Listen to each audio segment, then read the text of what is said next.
What? Oh no. It's my favorite. Every time I say I'm going to unmute us and take us live, that's immediately everybody's quiet. And then immediately somebody goes, wait.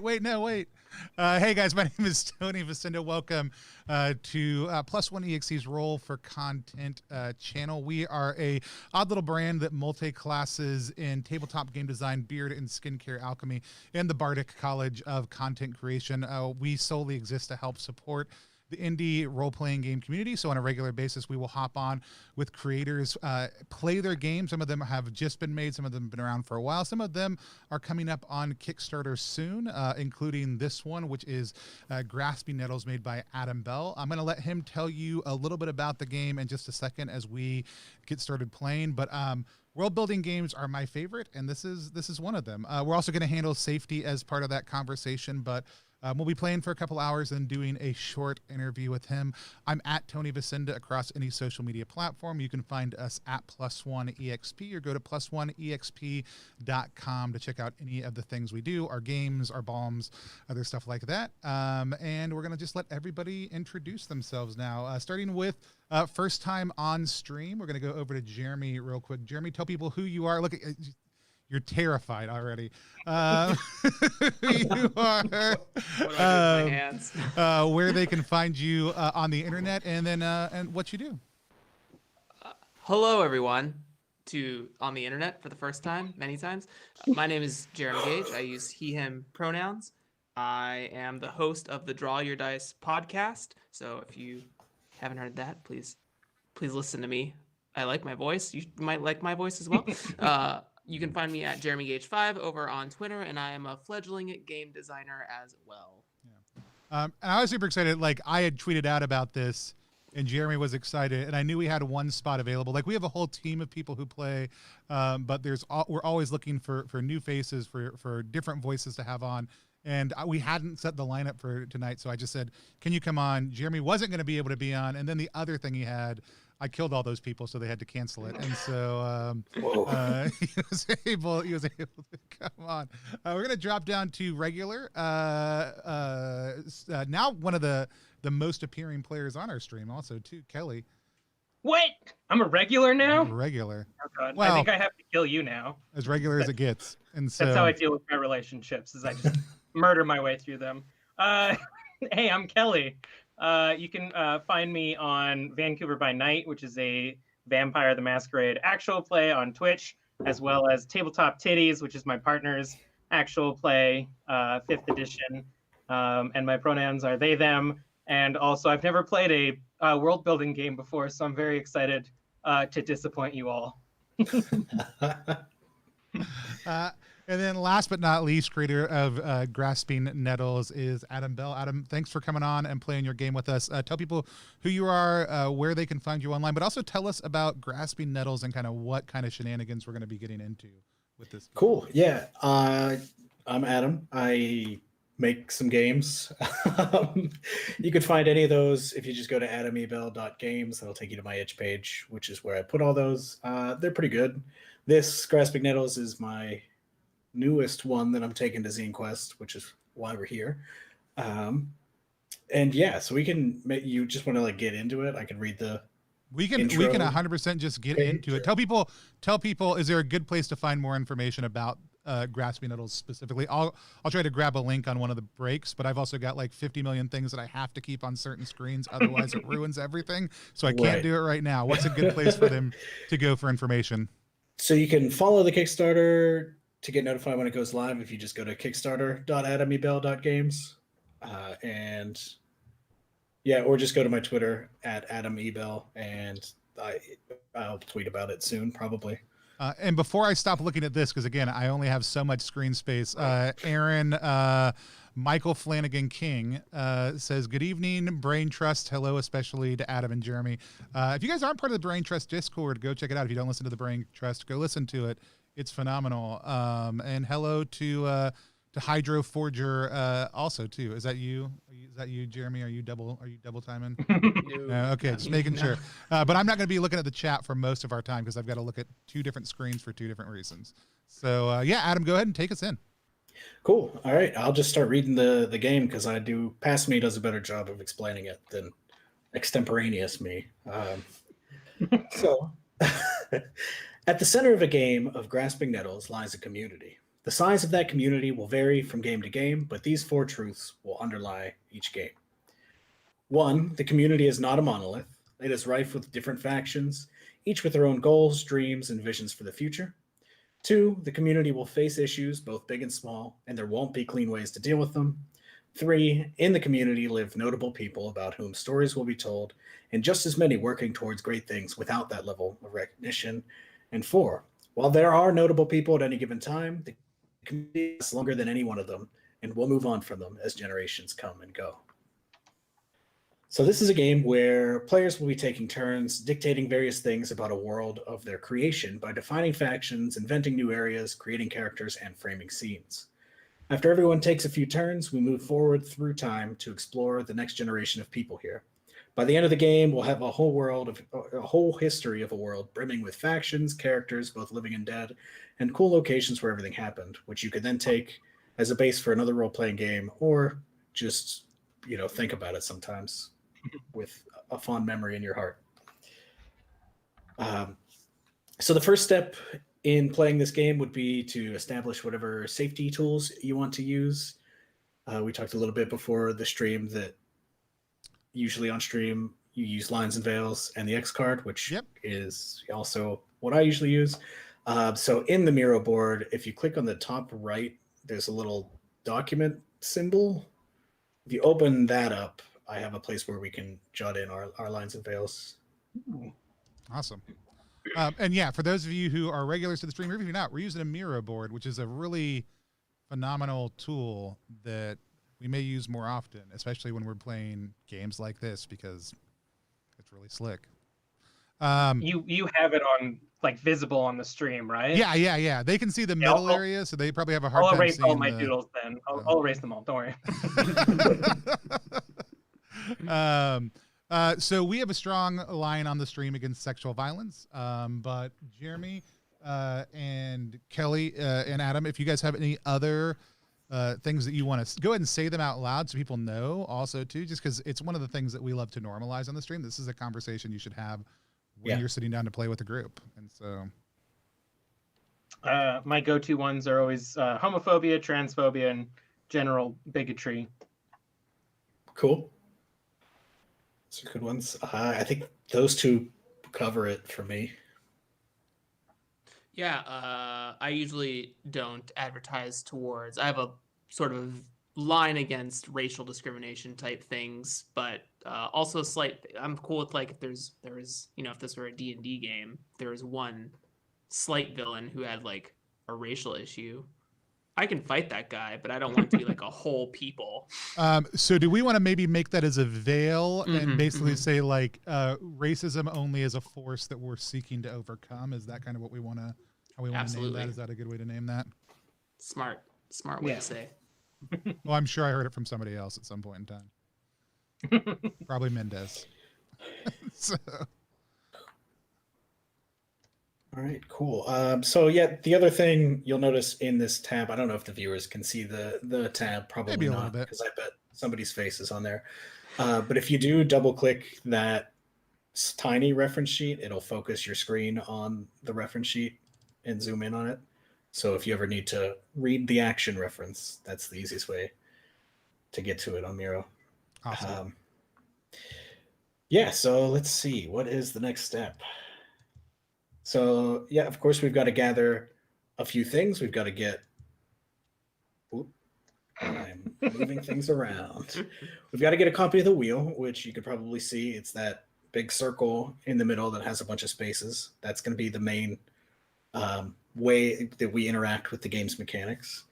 Everybody has to have a D6 on hand, or you could just use Google or whatever. Anyway, to generate a number between 1 and 6, and then note cards, which Miro is going to take care for us. So, to start the game, there's a few things that we need to do to get us on the road. The first thing is something we're going to skip, but the game's going to come with a handful of quick play backdrops. If you don't want to build a world from scratch, you can use one of these. They're not written yet, so that's why we're skipping it. And so the real first step for us is to collectively decide what type of genre we want to shoot for here, and from that get a general pitch of the world we're playing with. So, of course, examples of genre could be fantasy, sci-fi, post-apocalyptic, pre-apocalyptic, just apocalyptic, post-revolutionary, steampunk, cyberpunk, frostpunk, silkpunk. The sky's the limit. There's a ton of genres out there. I don't know what silkpunk is, and I Good. I'm desperately glad want someone to. else asked. So silkpunk is like probably not used here given what we all are. It's but it's like the most relevant example of it is a series of books called the Tenserid series by Neon Yang, which is it's basically like Asian influenced, Cool. like East Asian setting. So yeah, like we're not going to do that. So something I want to go read, but we're not going to do on stream, Yeah, given absolutely. all of our Yeah. backgrounds. Yeah. Go read the Tenserid series. It's very good. No, that's awesome. Yeah, I saw that and I was like super intrigued by that. But we'll pass. I don't. Sometimes this is easier. Does anybody have a strong feeling about one of those? I don't want to do fantasy particularly. That's I think the only strong feeling I have. Cool. I kind of like Frostpunk a bit.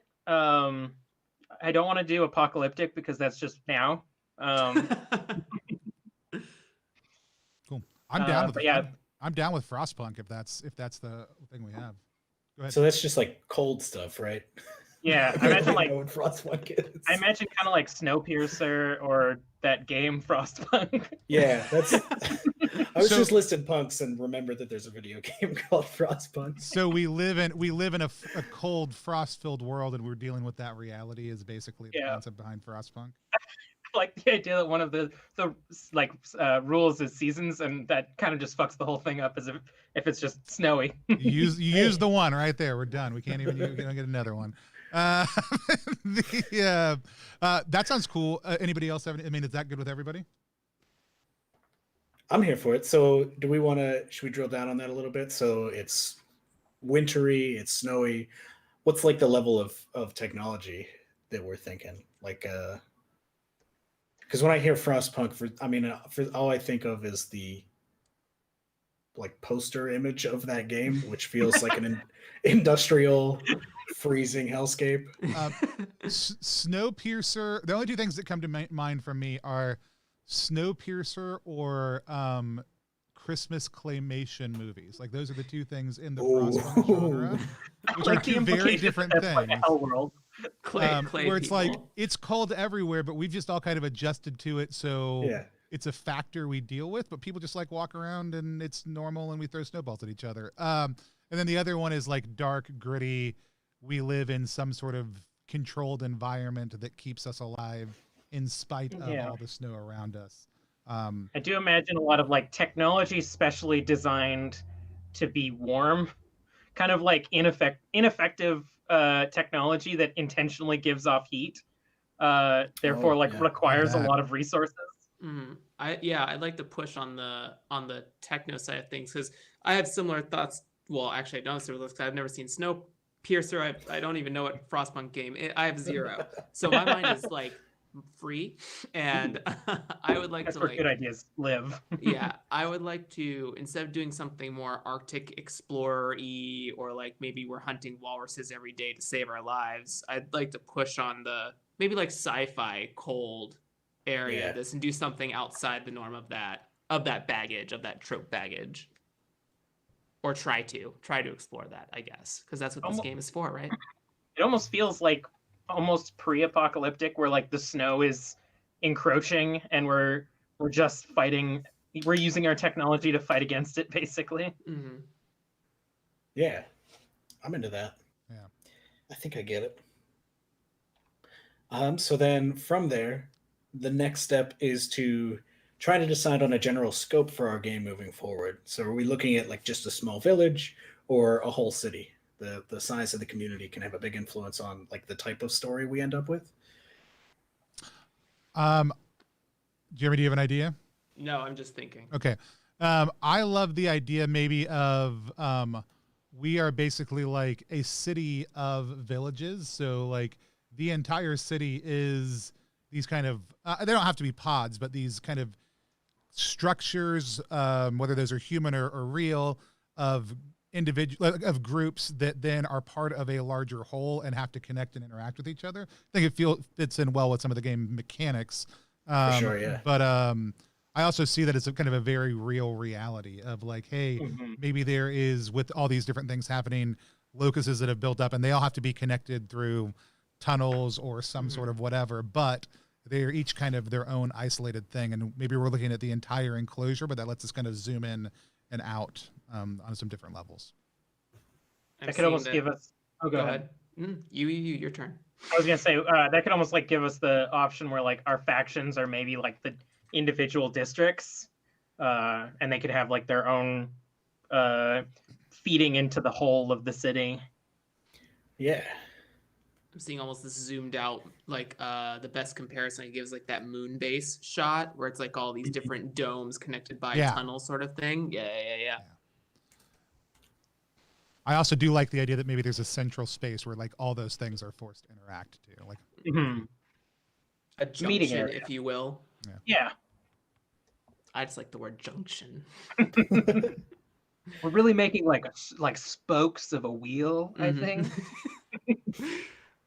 The energy was very like, I visualize like this artist hand thing. We're all just describing the plinth in front of us. It's, you know, like that's Elon Musk is like, okay, it's cold. What do we make?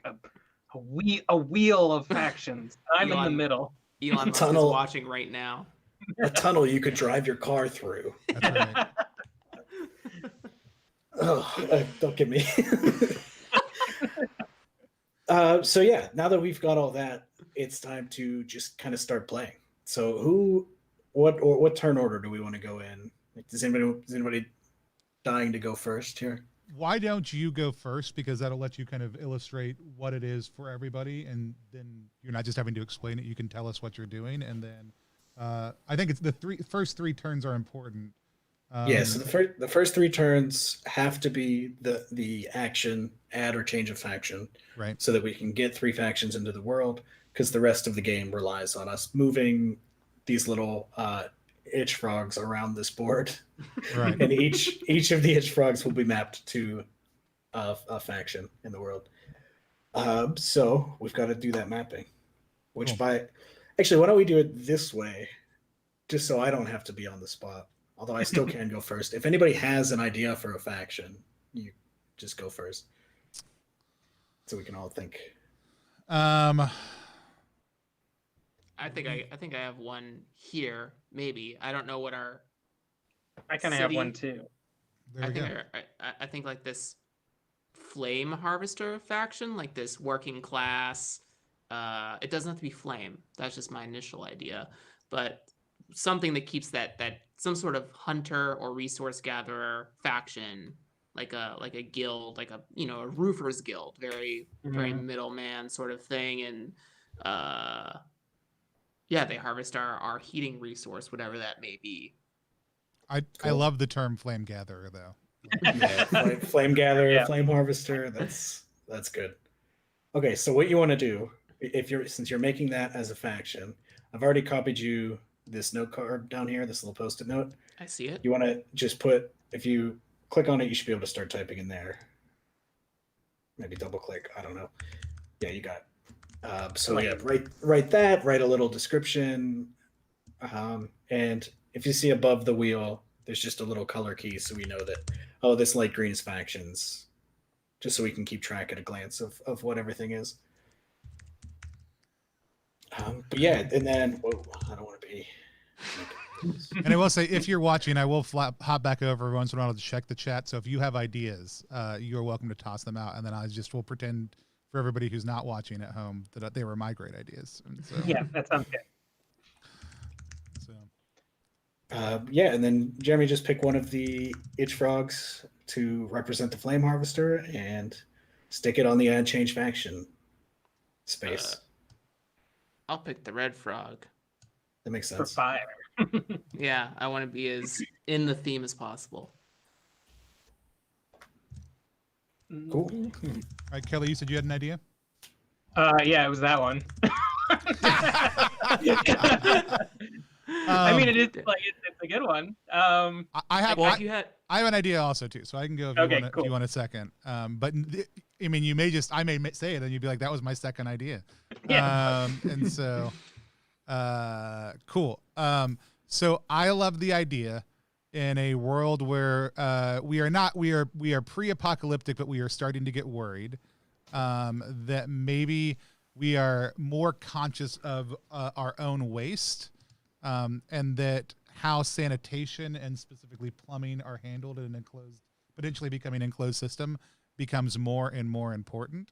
And I had a couple ideas for this, but I love actually the name the Waste Lords for this. Yeah, that's good. And I bet for a while that this wasn't really a concern because it's so cold. Like the smell isn't really a problem. It was like dumping it outside. Yeah.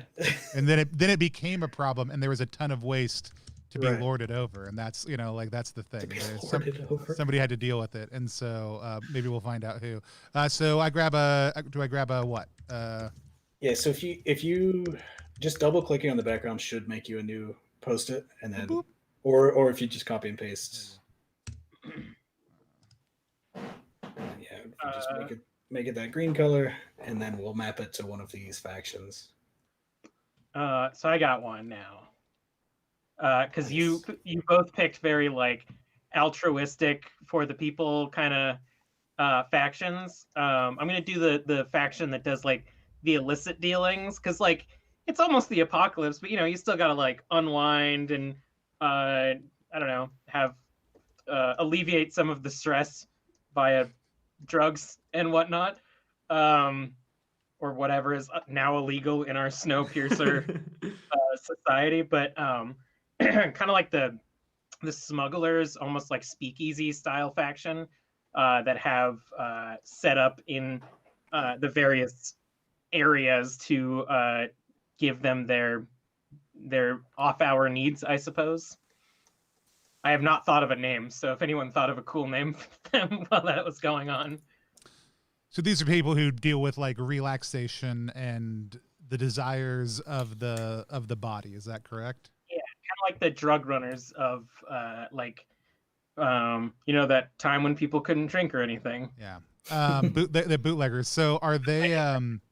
Is it just substances, or is this like any sort of like, is this food, like maybe expensive foods also too? Is there like entertainment that goes with this? Are they, what is their?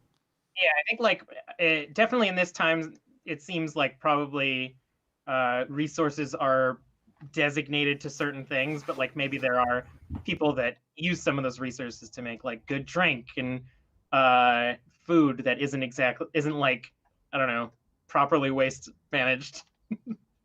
What if what if it was something like that had to do with like skimming, like the concept that these are people who take stuff that is potentially like partially destined for somewhere else and then like reallocate it. Yeah. I think there's almost like this when you said that, I think about either the Waste Lords or the Flame Harvesters. Like, just because you said Flame Harvesters was your first idea, there's sort of this like resin give off that maybe they cultivate, like, ooh, we need some of that for this byproduct. Ooh, maybe some of the byproduct from one of the other factions can be like remanufactured into a substance. I'm thinking like the Junction, maybe, because you said Junction. And now I'm thinking maybe they like fit that word, and it's like, well, we feed off into everybody else, maybe. Yeah, absolutely. I like it. All right, I need a little card. So double click. Make a double card. click, and then there's a little toolbar that'll let you change the color, and then type it. Yeah, and then the Junction is going to be the blue frog. Nice. But that means that it's now, I guess, my turn, since I haven't gone yet. So we're past that initial phase of we just have to make factions, which means it's time to get into the game proper. So whenever it's your turn and you're, past that phase, all you do on your turn is roll a die, a d6. I got a 3. And now we've got the wheel. So I need to pick one of these faction pieces and move it 3 spaces. And the rules on how you can move is you can't double back on a turn, so you can't enter a space from a space and then go back to the same one. You can't go diagonally, and you can't go counterclockwise. So just move in a clockwise direction, and you can hop up and down. So I got to pick one of these and then land on an action. I do that action. Next person's turn. I will say Aaron King did come up with the BUY products, which would have been very good, and it's too late now. We've already moved forward.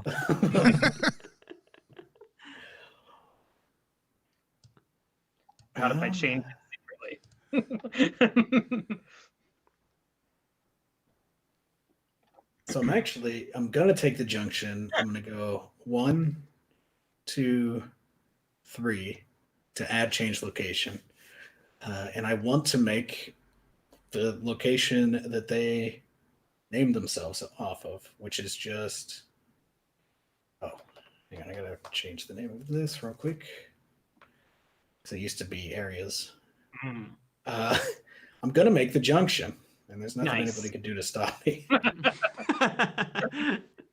I can see what Control-A-Delete does. Hey, wait.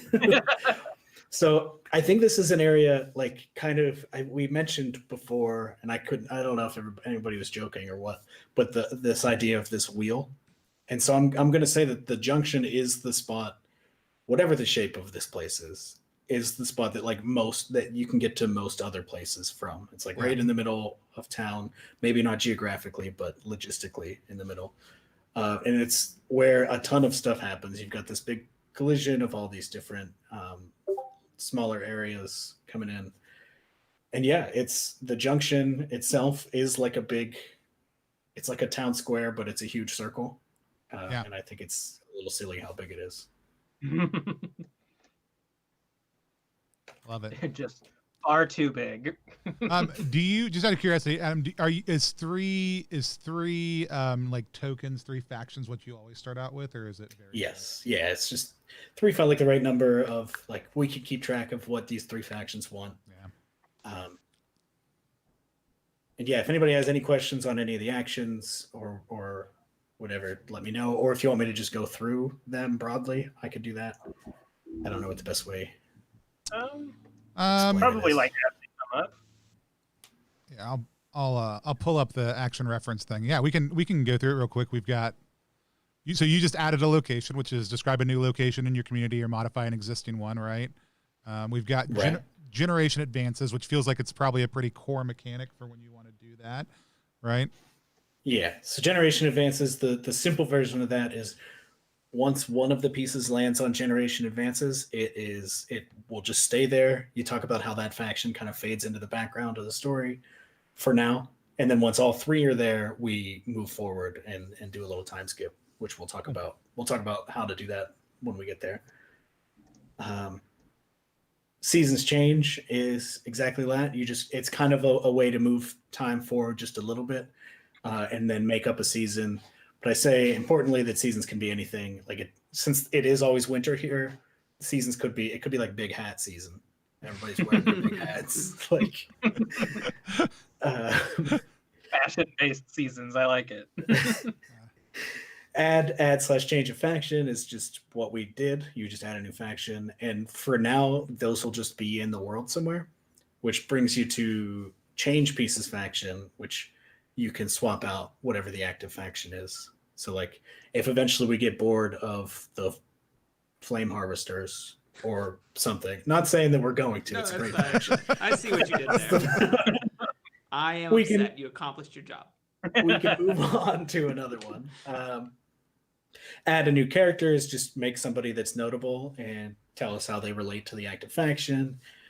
Add a glimpse is, hey, what's a place that's outside the community? We'll each add one little detail about it just to get a picture of the broader world.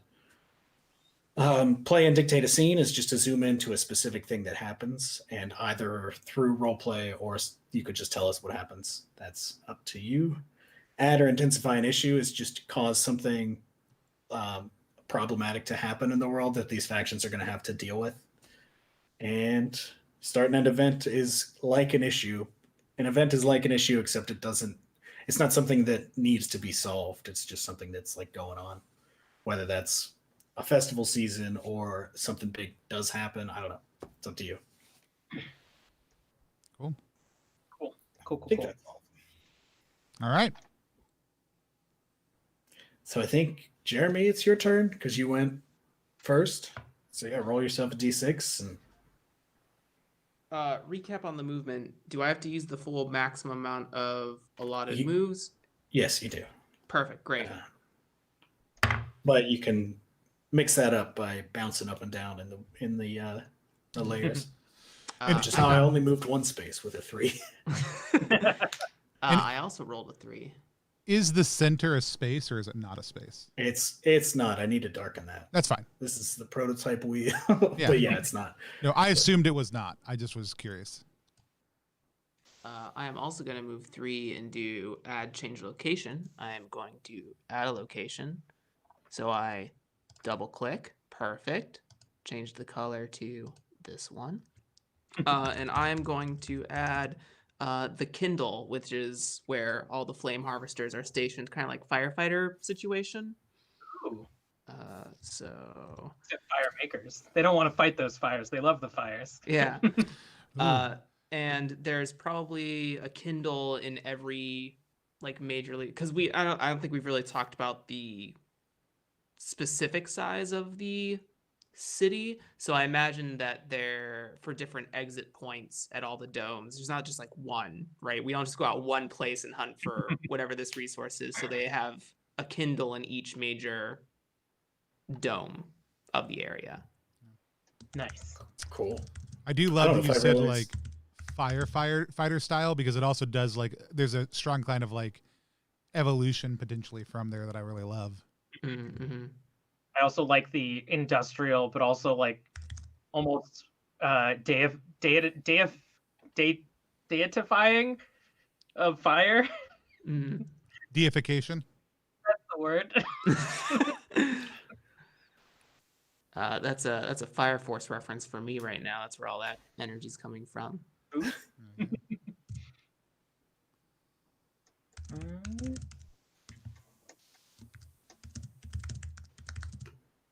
But that will be it for my turn. It was me next, right? Yeah, I think so. I got a 4. I can go all over the place. Ooh. Just end the game already. And you can move. I can move any of these pieces. Yeah, correct? whichever piece you want. Oh man, that's so interesting. It is interesting that you could technically land on finish. I know that. Never mind. That's project. Never mind. I'm dumb. Because all the factions need to get to generation advance, right? For Right. like yeah. the next 1, scene. 2, 3, 4. Ooh, season. Yeah. I love the idea of the seasons changing being like slight light condition changes. Like there is exterior light. We do actually see the exterior light changing, but the interior mood of light, and then also whatever piped in music is constantly going lowly in the background through the entire like city, also changing the seasons. And I do feel like it's also vaguely Animal Crossing style too, where it's like hyper reactive to what is happening in the world at that point in time. So it's almost like a freestyle jazz thing, but there is this like like if anybody who's paying attention can also note when like certain seasonal themes come through over and over again. And what do I do for this, Adam? Do I grab a piece or? I just started. If you see right here, Yeah. I don't know if you can you edit that? I forgot I didn't have a note card for that. If you like I can double click on it. and you type it. I can make a note card. So why don't you just throw a note card with the name of the season under there? It's white. It's also kind of reminds me of like Persona when you hit like a certain point, the just overall tone of the music changes to match the season. And it's now I don't know how to spell it. It's now marimba season. Fuck. And we're gonna find out how it's actually spelled in just a second. Don't at me. Looks like an Marimba. Yeah. Searched it for you. Truly is the worst time of the year. Well, for some people, it's I think it's a little bit more up tempo, and it also signifies like a time of preparation, typically, like historically within the community. Sure. I believe it is my turn now. I got a big old 2. Nice. So I can just pick any of them, right? Like we're not associated, we're not connected to any of them. Right, yeah. Let's go. I'm going to do. Let me just check what. Oops. Okay, yes. We're going to take blue and we're going to add intensify an issue. Nice. So that's the one that like something drastic happens that affects everyone. Yeah, so the description of the action currently says, make a mess, something big that can be felt across the whole world as you know it. It should be a problem for the active faction, but it can be a problem for everybody. Okay. I'm gonna say that there's like more of like the residential sort of like upper middle class section, and the tunnels that lead, like the main tunnel that leads to them has collapsed. Because during marimba season, it's real unstable. Stuff gets intense during marimba season, like every year. So now there's just like people can't get to or from the residential area using the main like underground protected tunnels. Right. So they probably you said it was a wealthier area, so they're probably not coming through the junction as much anymore. Yeah, they're exactly. Going, I think that they're is like a problem. they probably are like now self-isolated kind of, but it really affects like the other districts that maybe rely on their like patronage or purchasing of various resources to like transport there. Probably like the only way to actually get there now is out of one of the other one of the other exits, and then having to like venture through the wastes to get into their district. You said this is like the upper middle class district? Yeah. That's also interesting because it would essentially force like people who were like the elite of the society to interact with other parts of the society they wouldn't normally. That's why I didn't do it to the lower factions or the lower class people, because fuck the 1%. So do I make a issue card, right? Yeah. So I think whatever color, let's say a blue, apparently makes sense. All right. So it's back to me. Yeah. I've rolled a big 1.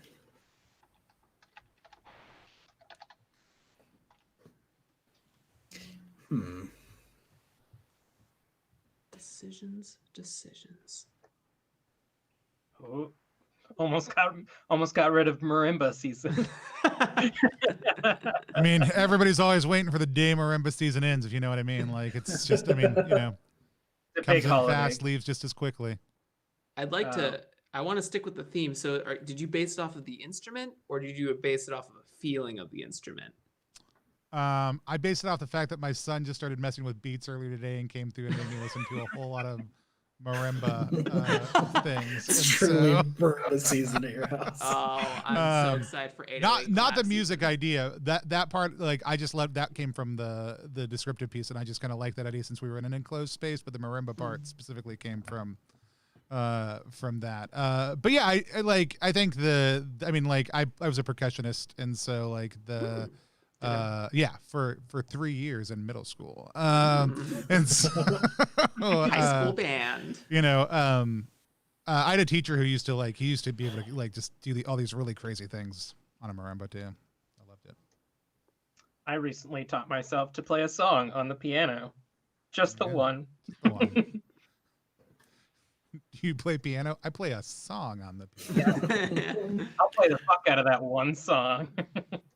Can I ask what the song is? It's the song that plays during Haunting of Hill House when like things start to get upsetting. Perfect. Could you play it now? My keyboard's so far away. Maybe I'll bring it for the break. It'll be Haunting of Hill House season. All right, for the chat out there, if you could play one song on one instrument, what song would it be, and what instrument would you want to be able to play it on? I did start learning Merdare, which is, I think that's what it's called, from Grey's Anatomy for my partner. It's whenever Meredith and Derek are on the same scene.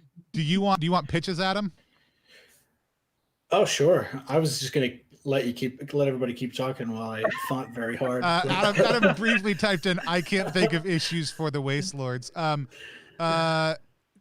Is it just a thing that they have to deal with, right? And can it be an existing issue, or does it, like, can you intensify the one that was already intensified? Can you like double down on that, or should it be a new one ideally? Oh, I could intensify the tunnel situation. Yeah. Because I think like if they're the Waste Lords, like a tunnel being down may mean that there is like waste spilling everywhere. Oh yeah. Like that tunnel collapse may have directly, or there could be a huge backup somewhere, and like pressure is building, and there's just going to be waste everywhere if they don't lord it out right. Yeah, so we'll say that the tunnel's collapse is causing a backup of the various waste, which is a PR nightmare for the Waste Lords. Yeah. I almost imagine that's also like the byproduct. Like it's not just like human waste and garbage and stuff. It's like whatever industrial society we live in, there's like a lot of byproduct, and maybe that's like it's dangerous and or toxic or something. Yeah, I think they are both like they're janitorial, they are trash, they are human waste, but it's such an essential role that it gives them a massive amount of power. But that power comes, like, they have to maintain the sense that they are doing it perfectly all the time in order for that power to be maintained. And I think that's a huge thing. And so, just imagining the upper middle class neighborhood covered in trash with just light marimba playing in the background.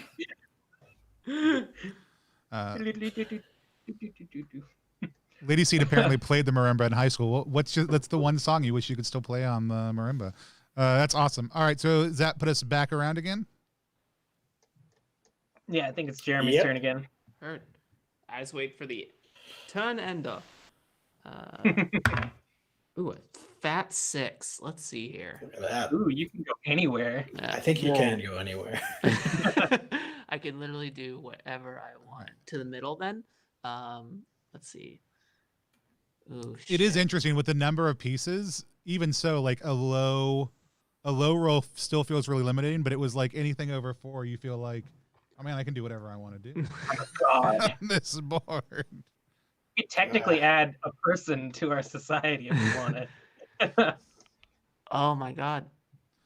Do you maybe that could be an interesting one. Like, does someone emerge during the this hero time of the hero of the waste department? I guess this would be the flame harvesters, the hero of the flame harvesters. Yeah. Or does somebody in that faction use this to their opportunity or have something to say about this? I mean, it is marimba season. This is the time to act.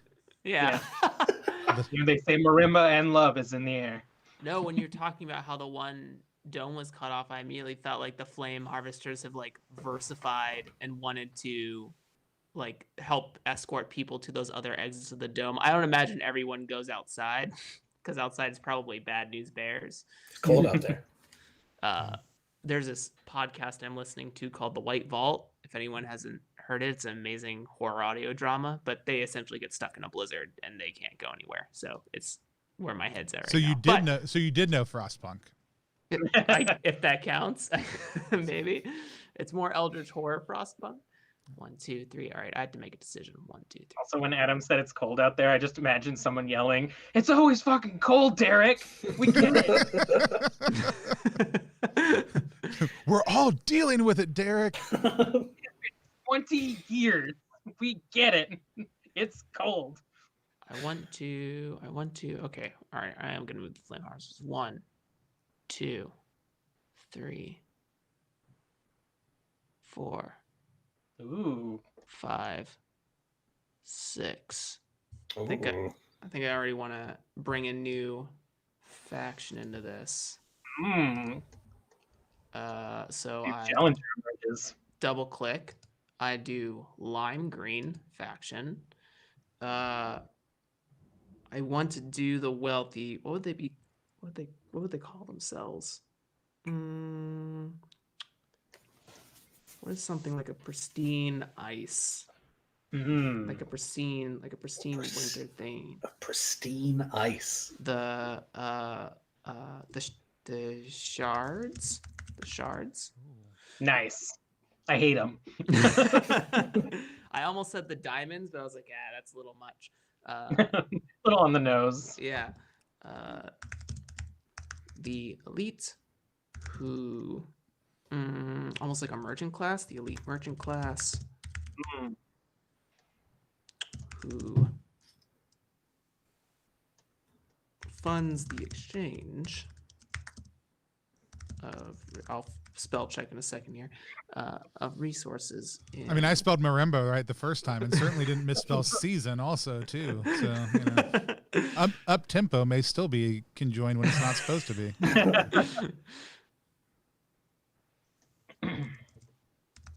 Within the city that has no name, so capital city it. It's true. We haven't named it yet. There's no name your community turn. That's true. That might be a problem. I'll write that down. Powder, that fresh powder. That's Gay Half Orc says we should have called them. Too late now, though. They're the shards. I only give out the good ideas on when it's my turn. That's the only time I check it. I like that the working class names themselves after like warmth and fire, but then the rich people name themselves literally after the thing that's trying to kill every person. Right. Oh, there is theming happening all over the place. There's no commentary happening there. So. Yeah. Did I really not spell peace right? Yo, you guys invest in GameStop? Damn it, dude. I just learned about that today, and that's literally insane to me. Literally insane. All right, I think it's Tony's turn. Yeah. 5. I can do whatever I want. So I can't backtrack on. You cannot go back onto the same piece you've already been on that term period, correct? No, you just can't you can't leave you basically can't hop into change pieces faction and then back to add intensify an issue. But if you went to change piece, start it in, then add intensify issue, that would be a legal move, theoretically. I guess, yeah. Okay. As rules is written, it would be. Okay. I'll think about it for the future, but that is. I assumed it was like you can't land on the place you started, but 2, I did not write the rules. 3. Nobody knows who wrote the rules. Well, I'm not trying to take advantage of that. I'm actually just trying to get to add new character because I want to put some people down so that we can start having some personalities dictate some actions, I think. We're gonna call this person characters, right? Oh, that's not what I wanted to do. We not lock this thing? Oh, we can. I locked it. I saved the call. We're gonna call this character Derek. What's up, Derek? We're gonna call this character Derek. He is the head of the Waste Lords.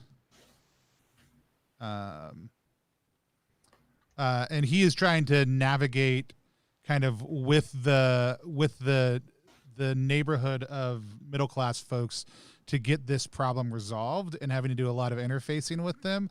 Derek is absolutely blaming the Junction folks for this mishap also too. What's the deal, Derek? Blames Junction for tunnel collapse. Yeah, he's saying that they are constantly going into the back end of the tunnels in places they're not supposed to be. Only Waste Lords are supposed to be back there, and that one of them obviously tripped something that caused this collapse. So he's blaming their kind of manipulation of the more subtle passageways of the city as the major reason that this tunnel collapse happens. I see how it is. I need to roll 1 or 2 on my turn. I need to see this scene played out. He is he's launched a campaign that I'm going to think of a good name for in a second. After it's the cat. It's got a really catchy title about keeping people out of the tunnels. And I'm going to tell you the name of this in just a second. What this campaign is while I think about it. No, he's launched a no run null in the tunnel. No runnel in the tunnel. No runnel. Yeah. Well, I know the name of my character when I make a character now. Right. Run out. Dave Runnel. Also Derek. No, just kidding. Yeah, that's Runnel. Derek. Yeah, twin brothers. All right, I'm gonna roll for my dice now, and hopefully I get enough to go on to add character and make Derek Runnel. Oh, I got a 5. I'm a god. Don't you feel so powerful though? You could go anywhere on this thing. Let's see. 1, 2, You could literally lap yourself. 5. Ooh. Let me just take a quick little peek-see at the rules again. I All right. I'm gonna go 1, 2, 3, 4, 5. Boop. Put the junction on start finish project. The junction is going to loot. So that's The not the upper junction. That's the Waste Lords that you moved. Oh, sorry, my bad. Damn it. Well, I You could- gave it away. I mean, you rolled a 5, so You could probably get the junction. 3, 4, 5. Yeah, I can get them. I'm gonna say you All can right, still the get jun- there. The junction is going to loot the upper middle class and distribute the wealth to the other sections because they believe that this tunnel collapse has all but doomed this section of the city. So they are starting their own campaign of fuck Derek, Okay. we're taking everything. All right. Project. That's a cool sea breeze color. Yeah. And so for the listener and anybody that hasn't read the project rules, the project is now started, and then the next time the junction lands on start finish a project, you can finish this project and then narrate whatever happens. Or if we advance generations, that could be one of the things that we determine if they're still working on that or what's going on. Wait, are they looting the shards or are they looting the middle class neighborhood? I think those are two different things. Oh, I thought they were the same. All right, I Loot. also thought they were the same.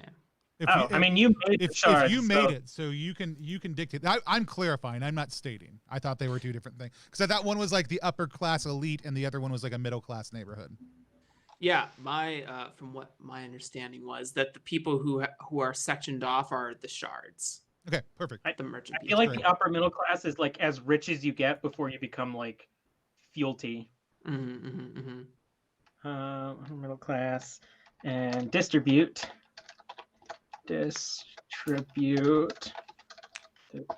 the wealth to spite Derek. This is a very targeted revolutionary Yeah. activity. As soon targeted. as it is one of the things I love about Derek. world building games. As soon as you name somebody, like they're either the hero or the villain, at least for a little while. Well, you said he was the head of the Waste Lords and he's calling out the junction? The junction will not take that. It will not stand. No, we will not take that thing down. And we're gonna rebuild your back tunnels, Derek, and we're gonna shove a bunch of stolen loot through them. Wait. I'm gonna roll my die. I got a 2. Noise. Oh, do the Waste Lords want a project? Anti-project. Yeah. I'm just trying to speed run my a faction, just get them in the generations over and over. Yeah.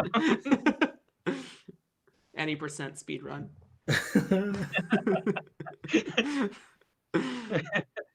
Guys, we beat Grasping Nettles in like 10 minutes. Our story was woefully unsatisfying. What do I want? Who? All right. Waste Lords are going to start a project. Feels Ooh. right. They got to. Yeah, this is a situation. It's marimba is season. afoot. Now is the time to act. That's what I That's hear. the catchphrase. Uh, It's the slogan of marimba season. Yeah. I mean, really, while Derek, the head of the Waste Lords, is causing all this ruckus, the rest, the working people of the Waste Lords are they're trying to figure out this PR nightmare. The waste is everywhere. People are starting to really doubt the Waste Lords. So, like, clean up the city is the project because it's covered in garbage. Do Listen- our job.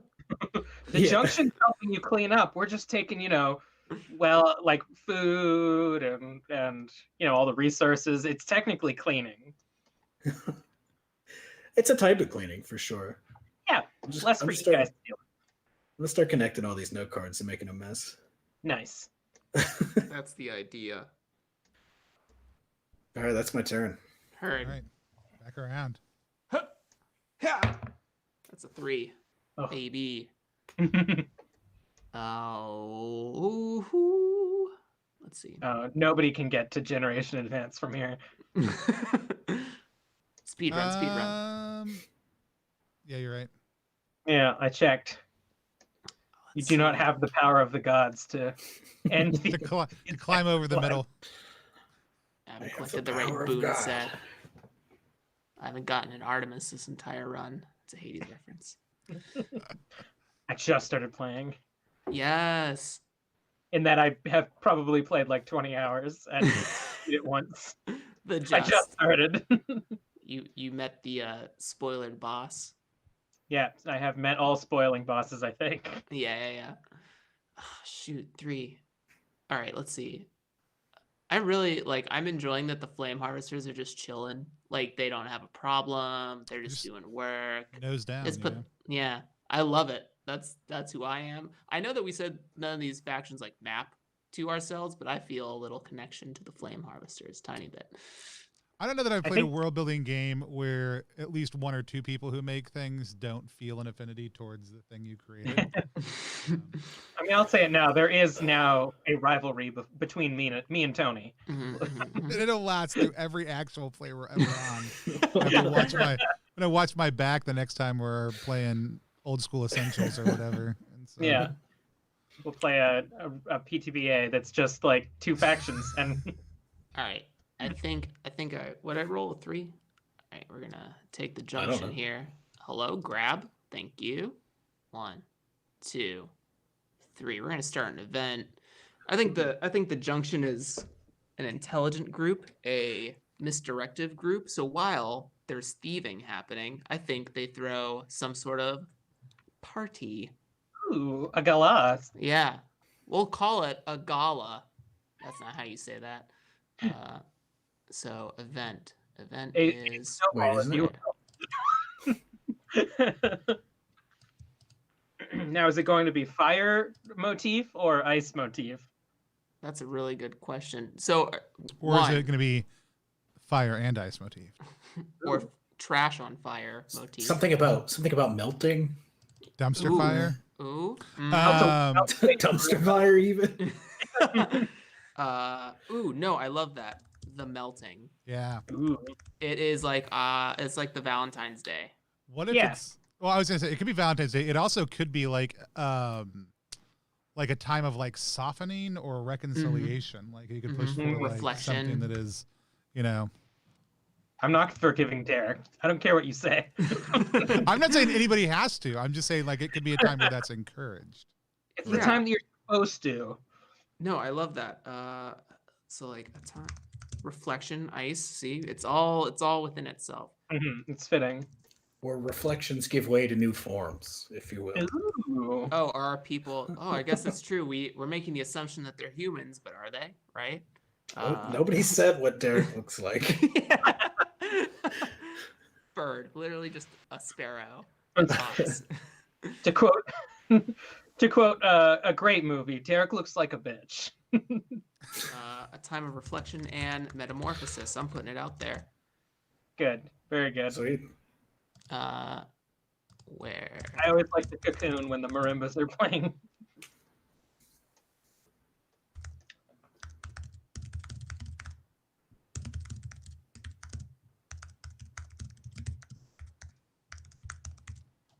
Boom. The melting. Nice. So they are everyone sort of like lost sight of the event with this catastrophe, and I think the Junk's like, no, friends, it's marimba season. We are coming up on the melting. We must all gather and reflect and forgive one another, and then change into our horrible carapist forms. Wait, hang on. I was with you for most of that. We call that the twist in the industry. Yeah. Tony, I think it's your go. Oh.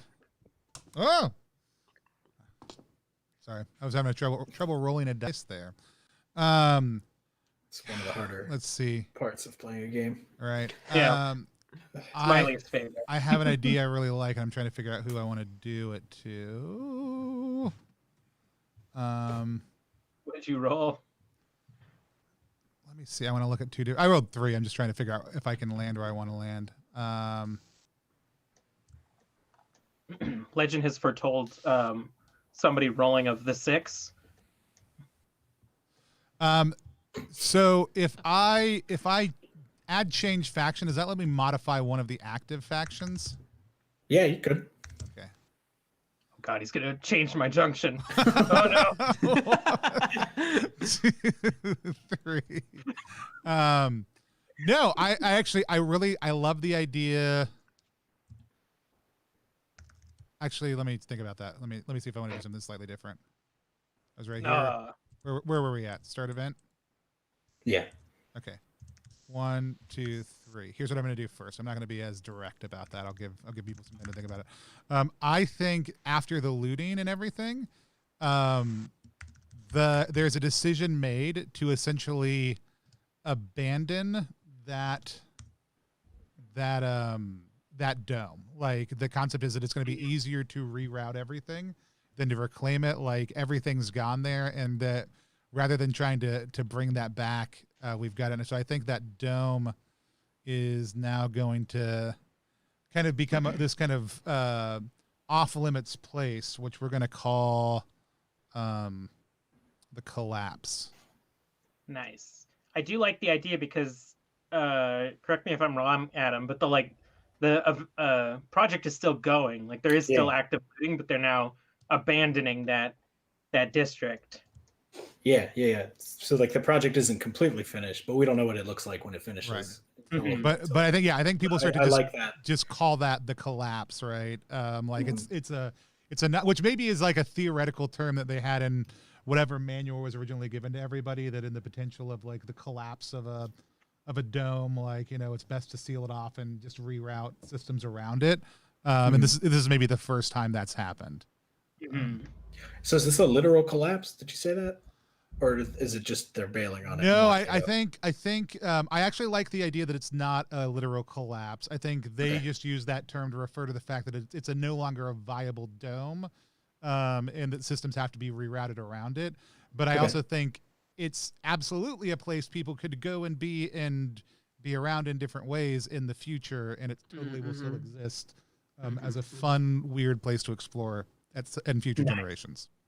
A lot of good quests go on down there. Right. Yeah. So everybody's like just churning for that epic loot on the bottom level of the collapse. Yeah. Dungeon of the Mad Mage. All right, I'm going to roll my dice. Wish me luck. Good luck, space traveler. 5. I am but a demigod. 1, 2, 3, 4. Ooh. 1, 2, 3. Wait. 5. I could do it. Wait. Okay. Yes. Yes.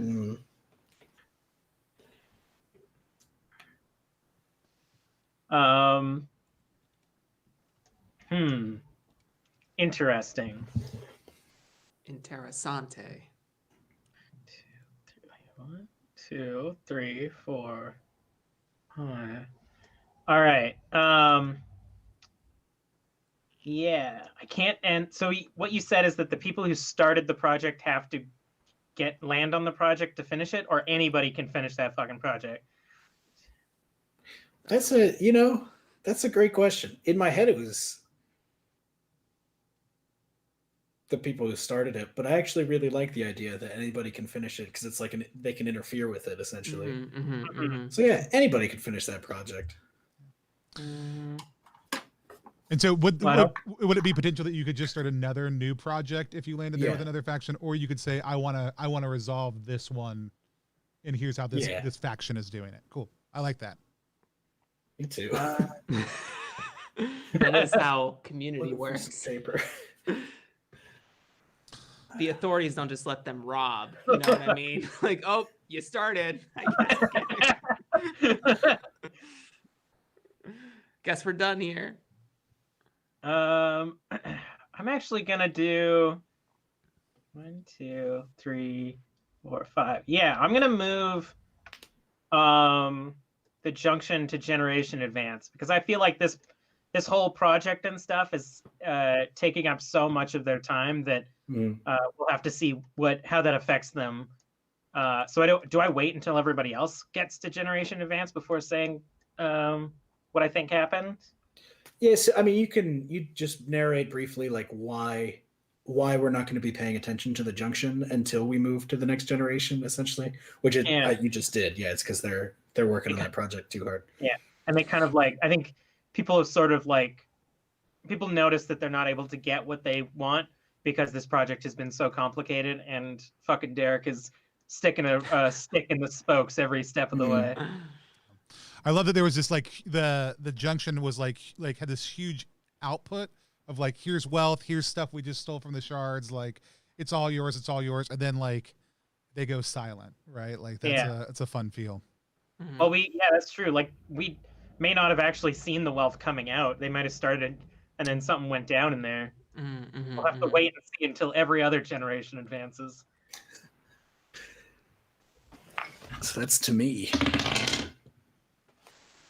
Sounds huge. I could distinctly hear Adam rolling at least 12 dice. I thought the game was 1d6, and not only 8d6. one of them was a d6. Like that's the.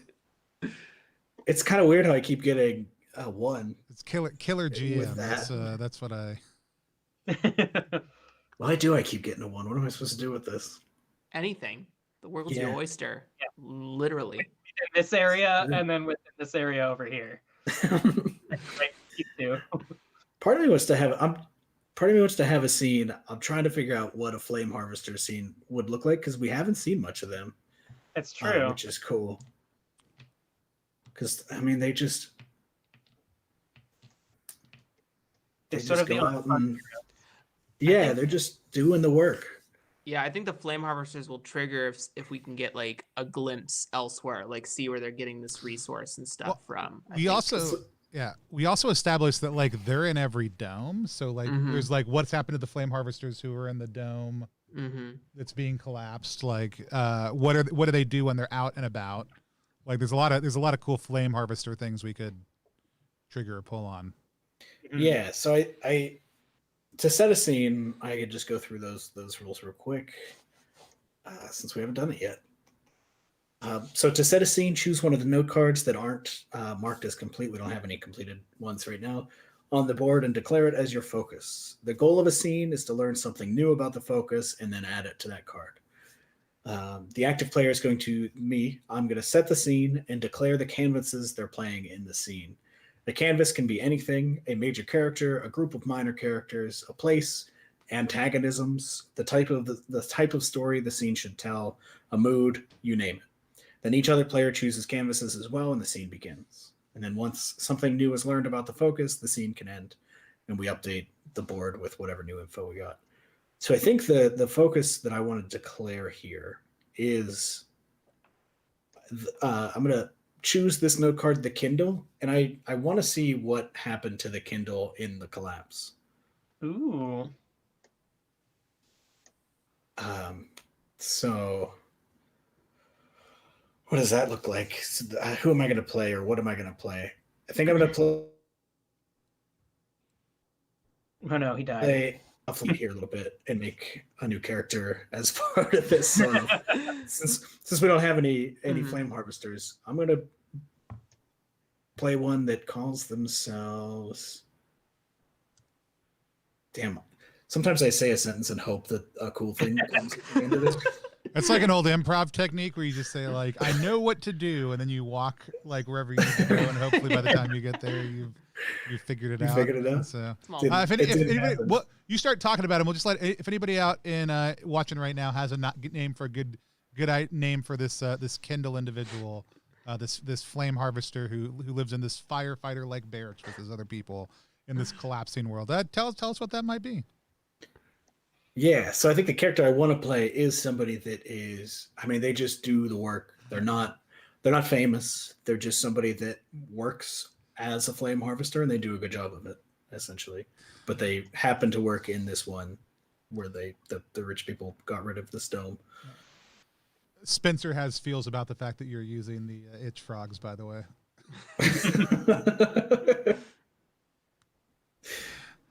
I'm going to assume that's who Gilla RPGs is, but yeah, or an imposter. Yeah, some other Gilla RPG, and so. So we pick. I think the guy's name is Spencer. Let's go with that. Hi, Spence. So we each pick a canvas after you. Yeah. Some portion of just anything you want. Mm-hmm. This I could be a rock if I wanted to. If you just wanted to be a rock that's there, yeah. Sure. Just posing a question. But if you wanted to be like the idea of rocks, you could do that too. Sure. Okay. You could be the resin. Yeah. So, I explode.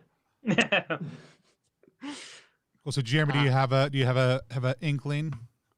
Yeah, I want to. So since we don't have another faction right at this exact moment, and part of the scene is the flame harvesters dealing with the collapse with the Kindle. I think Kindles are stationed near exits, and I sort of like offshoot mentioned this earlier, but maybe seeing that journey of getting people from one dome exit to the other on the outside, that way it gives us a little, or lets us play with the idea of what's happening outside of the dome, so we know how bad the conditions are for our space. And I'd like to canvas the journey. Sure. Is that a thing? I don't know what that I face am is, uncertain. This is journey face. Yeah.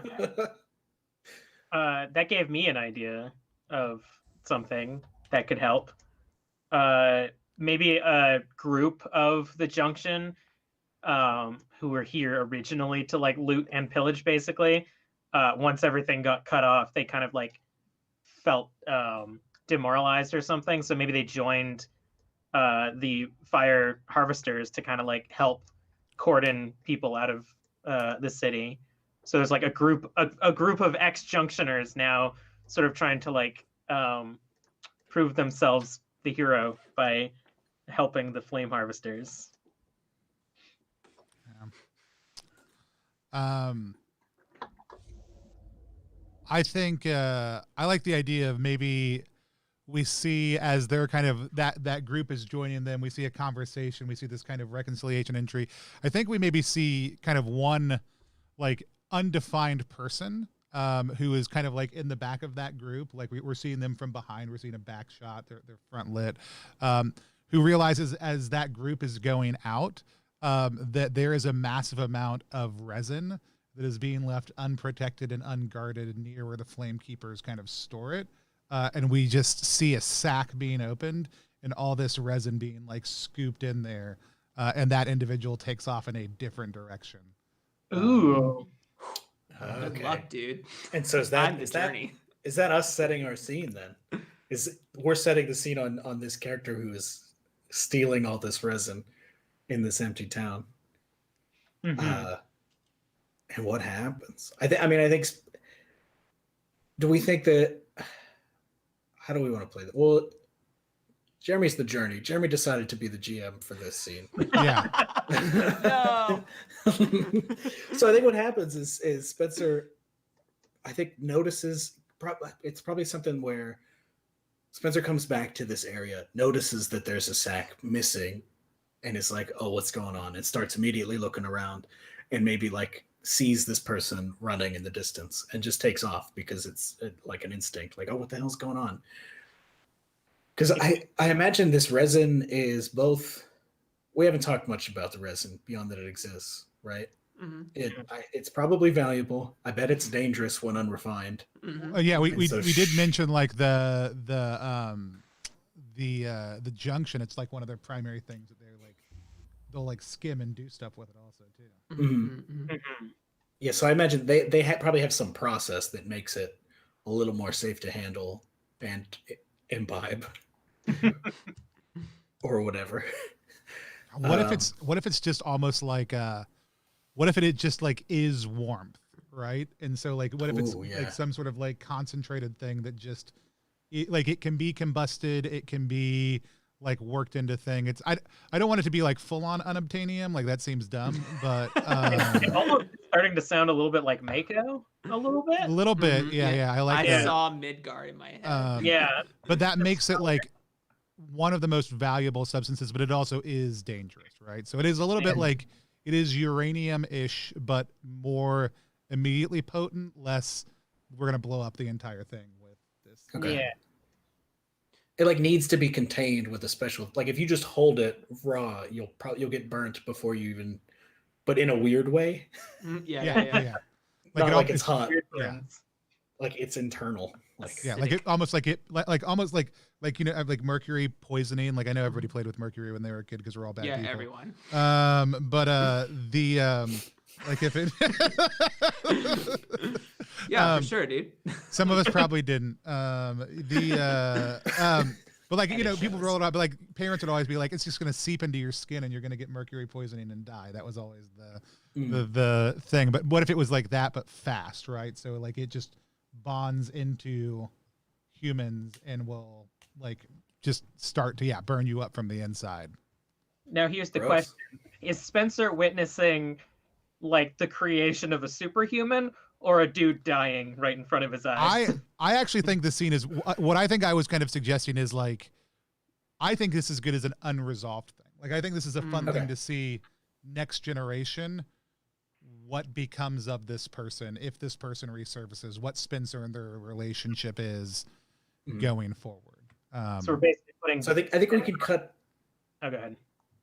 Okay. I was gonna say we can then just cut the scene off at like seeing Spencer like be concerned about this, and then like we know that Spencer's not worried that somebody committed theft because like whatever.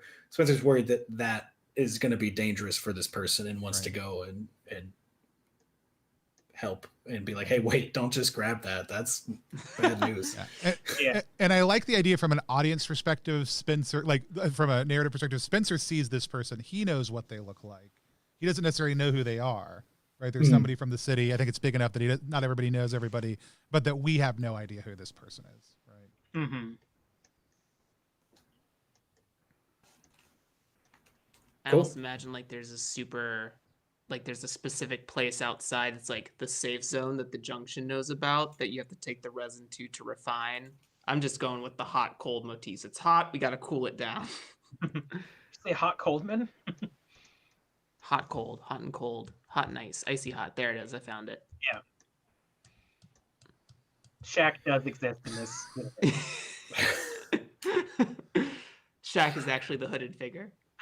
Is that That's my turn. Yeah. Heard. Great. 1. Singular sensation.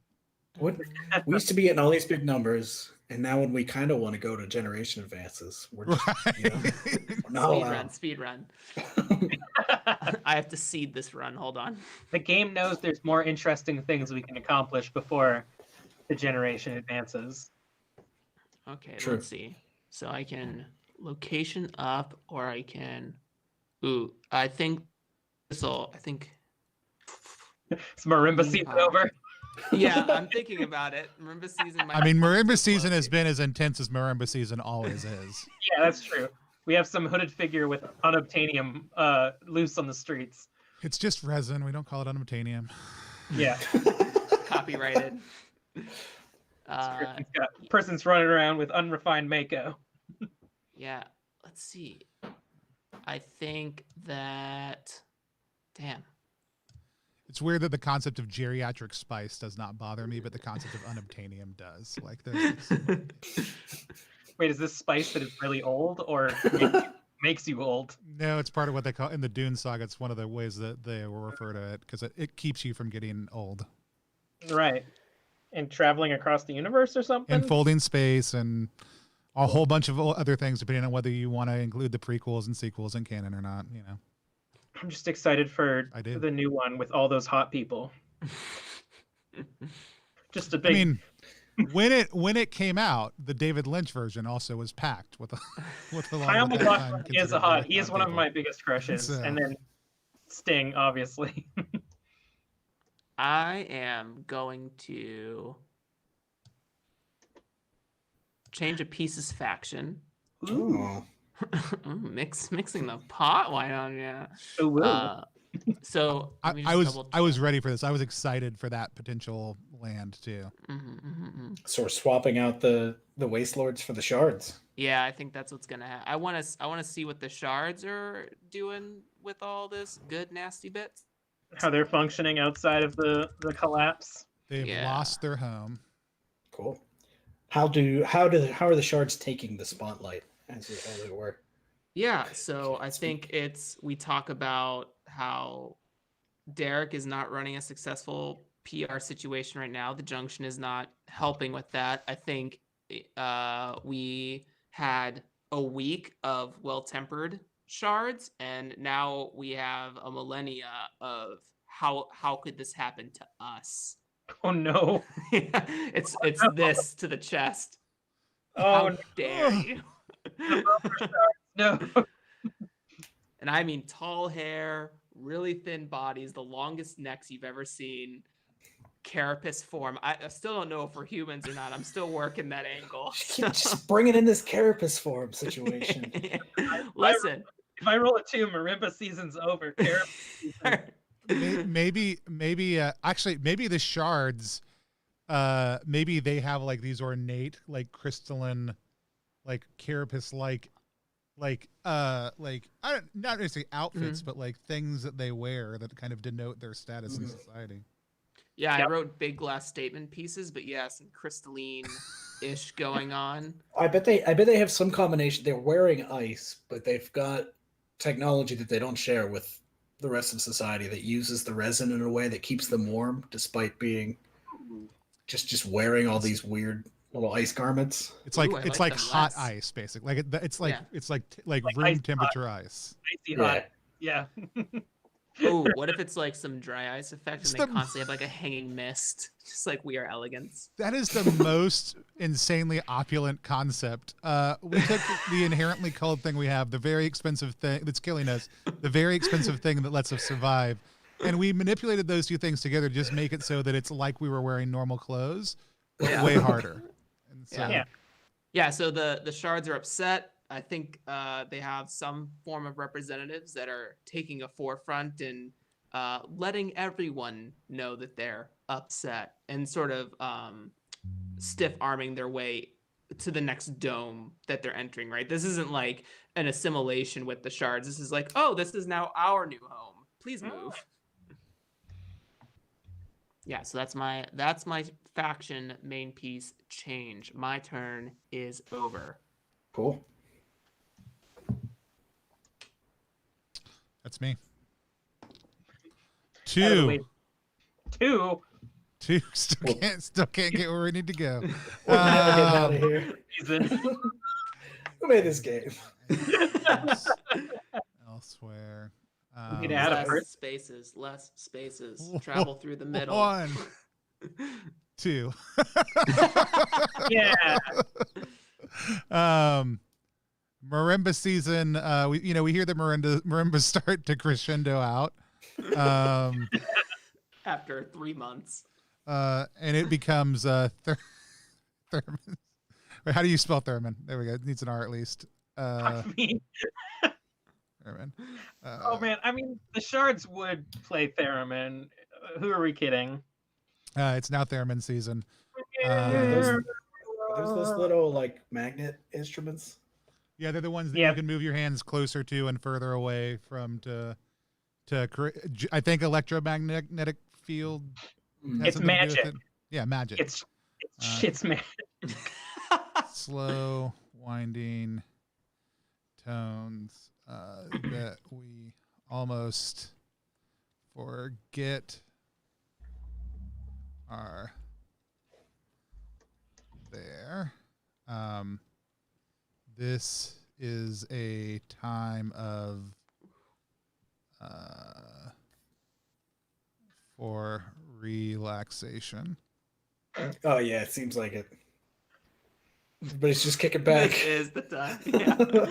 We're about to die. Just relax, everyone. Yeah. You know, it's like summer. Like, you know, it's a time for relaxing for a lot of people, except for anybody who works in the service industry, who it's not a time of relaxation for because they're taking care of everybody else who's relaxing. See, the problem I is just this is the biggest flashbacked. season. This is the biggest season for the Junction because a bunch of people want to just get high and relax, but they're too busy with this this event or this project they've been doing. Yeah, This has massive implications, like the fact that people cannot get their normal Junction reality during Thurman season. Like that is, it's a thing. It's a thing. All right, let's see what the dice have for me this year. Ah, damn it! It looked like a 6. It was a 3. Well, you can't. I almost ascended. You actually can get either one of them to generation advances if you want to. 1, 2, 3.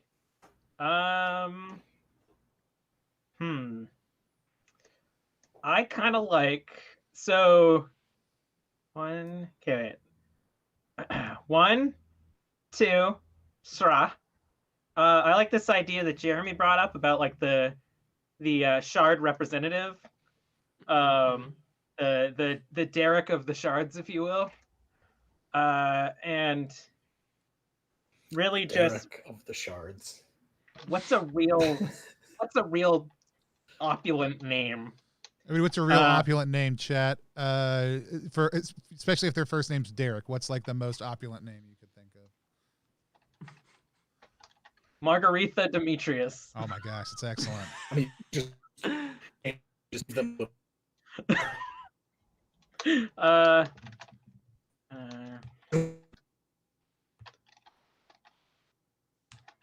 Those 11, the body of ice, or what?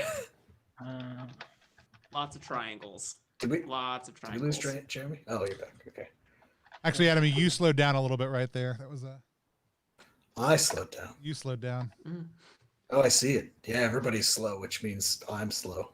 Can you still hear me okay? Yeah. But I appreciate the call out. So going along with what you were saying, Jeremy, Margaretha has basically been doing like PR for the shards about how like, woe is me, we need all this help. Please allow us into your home, while also, gentrifying the fuck out of it and claiming it for their own. I think Margaretha is the main face of that sort of movement. And just like an. Go ahead. Go ahead. I was just gonna say, just the most opulent of the shards. Like so many icicles, many different snow-based thrones, but all warm to the touch. Thrones. Like In a certain her like specific themes. Yeah. Her like ice like gown whenever she sits back turns into a like it morphs into a throne for Yeah. It's one of those chairs. No. Yeah. It's as if the air freezes around her, creating whatever she needs. And she's real she actually is a fan of Derek though, because Derek has prevented people from stealing from the shards. But Yeah, what's up, Derek? I like how it's not in your class interests to defend the rich people, Derek. I like how we've definitely established two villainous characters and then Spencer. Yeah, and then- Spencer. Yeah. He's the chosen one. Spencer might be our hero. Now, I've put the shards in a bad situation. They need to roll a 1 to advance their generation, or 2 perhaps. I rolled a 3. Oh, So we're just gonna send the flame harvesters over that gentle horizon. It is indeed theremin season. The flame harvesters are calming down. They're doing. I mean, I keep saying that they're doing the work, but that's it. Nothing big Doing it. happening except for whatever's going on with Spencer, but that's not. Yeah. That's a real Everybody thing. doesn't know about that. Yeah, that's Like, and I would actually encourage people, like, if you're playing a generational game, like the concept of there are some like groups of people who for generations will keep on doing the same thing and without a lot of change. That's a good thing. Keeps the Keeps the flames so lit. you don't go backwards, right? When someone's doing the same thing, you don't go backwards. Also keep the flames lit. All right, Like so we got Jeremy. 1 or 2. cold ice. That's a 5. Oh, you can don't get get most there of the way today. back around also too. So They're too close to the sun. I'm gonna wait, turn hold it on. I like seeing all the mice. We're all like trying to math it out. We're beautiful minded right now. And so Yeah, I told you any percent run. Here we go. So the shards are still in play here, right? Is that they map. They're the You only conceal one. the colors. It is their time. I wanted to like low key also say they give me some like white diamond energy from Steve Universe. Mm. See, I was thinking almost like the elves from God of War. Shit. 1, 2, 3. Oops. 1, 2, 3. Let's get a. I want to open up room for 1, 2, 3, 4, 5. Let's have a glimpse elsewhere. Ooh. Let's see. So if I refer to the glimpse elsewhere move with my, hey Adam, what's the glimpse elsewhere move? Add a glimpse. So it says add a glimpse, unfortunately, because this game hasn't been yet. Glimpse is a picture of a place outside of your community, somewhere else in the world. Adding glimpses to our game provides your community with more context in the broader world. To add a glimpse, give a name to the place and then say 1 sentence about it. Each other player adds a sentence and then it's finished. If you want to know more about this place, you can always set a scene there later in the game. I will say 100% reading through this is possibly my favorite action in the entire game. Look away from what we made. And does this have to be relevant to the shards, or can it be anything relevant to the shards? Let's see. So, am I back? Yes. Yep. That could be in the broadest sense though, right? Like, so it's got to relate to but it's like if you're zooming out to somewhere else in the world, it may be something the shards potentially have to deal with. Maybe it's the hive that the shards were birthed from. That's what right here. No, I was actually thinking that like a home of the shards. To get my carapace idea inside of here, I just think the shards are an alien species that has merged with a human society of folk. I'm a big fan of this. That's just that sounds like real life. I also like your I love your sort of like campaign has been get the carapaces in. Get aliens in here. It's sci-fi. It needs to happen. We also have not established how it got cold or if this is Earth or any other number of things. And I love the low-key concept of we made it through a generation almost before it became a big deal that it was a mixed society of humans and carapace creatures potentially. And so it's quite possibly like one of my favorite tropes in books is when you read like half of the book is just this story zoomed in on this person's life. And then like at the next page, it basically says, and then we left our space colonies and all fought the aliens in space. And you're like, wait a minute, I thought this was in Kansas.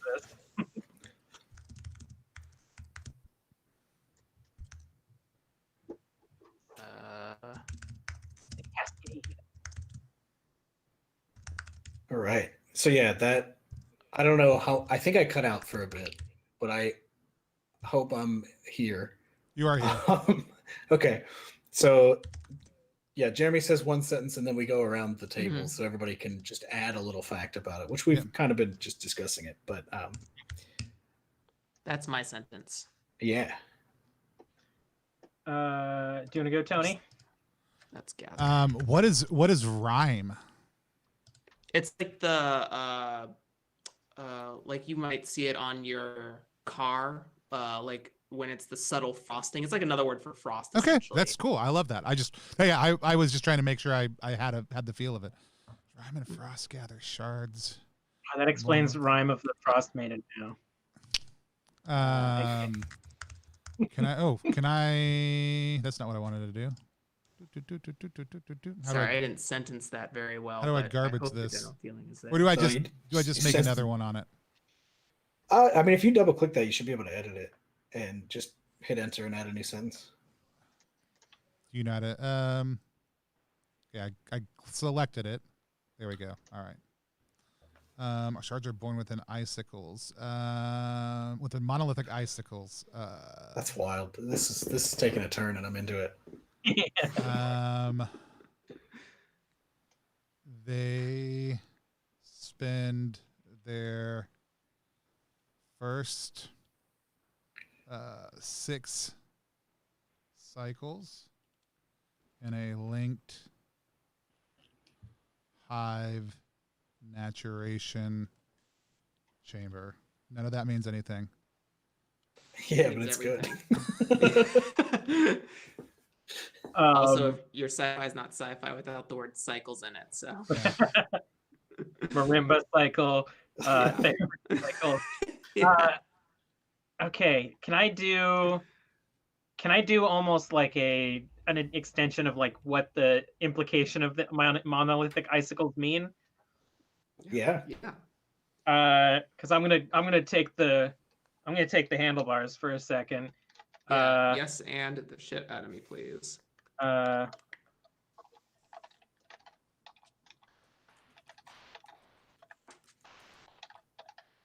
Really getting small there for a sec.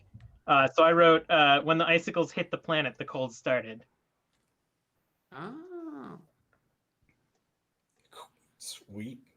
makes the cascades sick. I'm gonna say, burst forth do they upon the city to stop the spread of resin. Oh, twist! I like this. Yeah, they don't.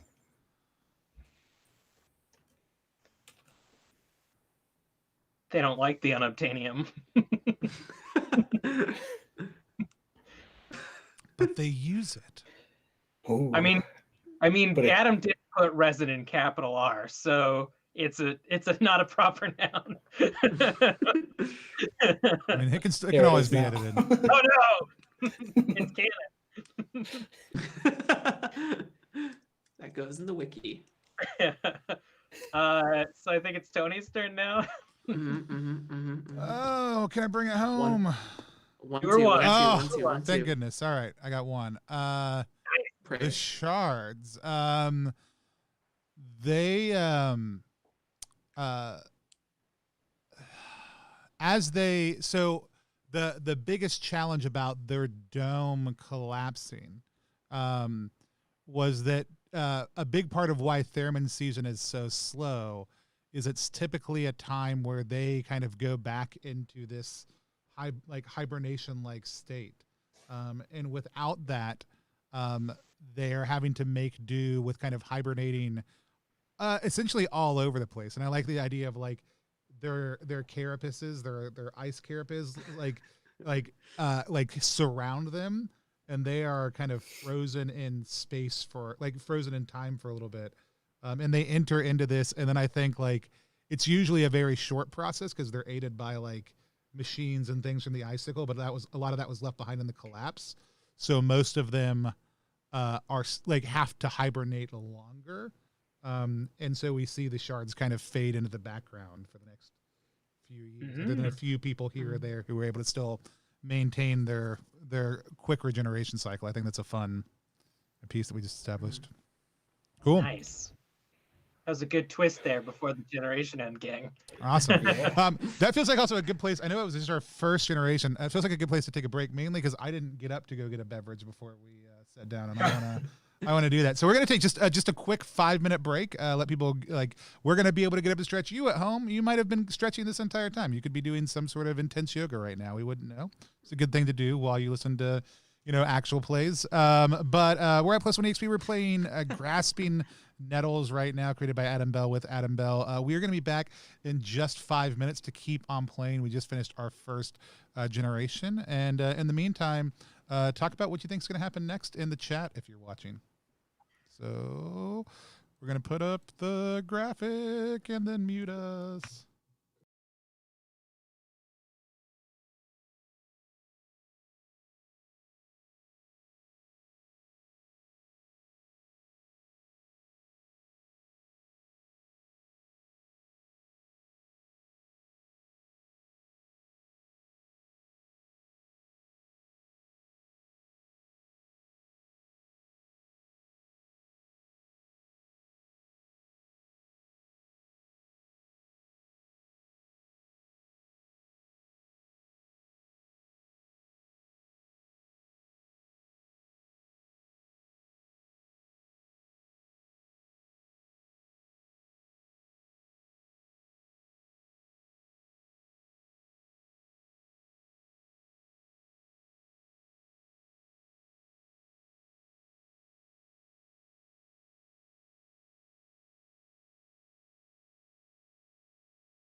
Ready.